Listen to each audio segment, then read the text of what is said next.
Le 28 juillet 2026, le ministre délégué à la présidence chargé de la défense, Joseph Betty Assommo, a présidé la cérémonie solennelle de reconstruction du gymnase du collège catholique bilingue de la retraite à Yaoundé. Il avait à ses côtés l'archevêque métropolitain de Yaoundé, Monseigneur Jean Barga, des membres du gouvernement et de nombreuses autorités civiles, religieuses et militaires. Fruit de 17 mois de travaux, cet ouvrage majeur a été entièrement réalisé par le génie militaire. Il s'inscrit dans la politique de renforcement des infrastructures éducative impulsée par le chef de l'État, son Excellence Paul Biya. Cet ouvrage offre à la jeunesse de ce collège un cadre approprié pour ses activités sportives et ludiques. Mesdames, Messieurs, vous le savez, l'armée camerounaise est au service de l'État et de la nation. Elle fait corps avec celle-ci, elle vit en étroite harmonie avec elle. Ces liens armée-nation demeurent la pierre angulaire, mieux, la raison d'être de son action.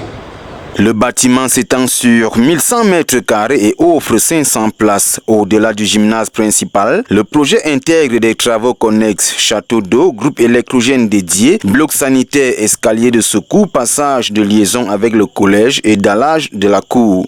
Ce gymnase moderne est une infrastructure de haute qualité qui vient enrichir notre patrimoine éducatif. Nous tenons à dire ici que l'archidiocèse s'engage à nouveau pour favoriser l'éclosion d'une formation sportive de tous nos élèves dans tous nos collèges et écoles primaires.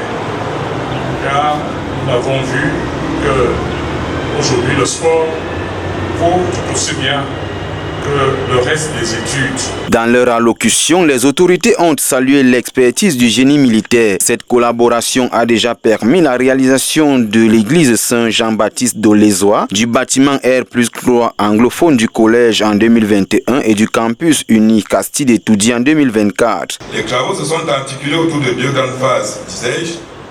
Phase de départ, la construction d'un gymnase moderne et modulable offrant une capacité de 500 places, implantée sur une emprise de 1100 mètres carrés.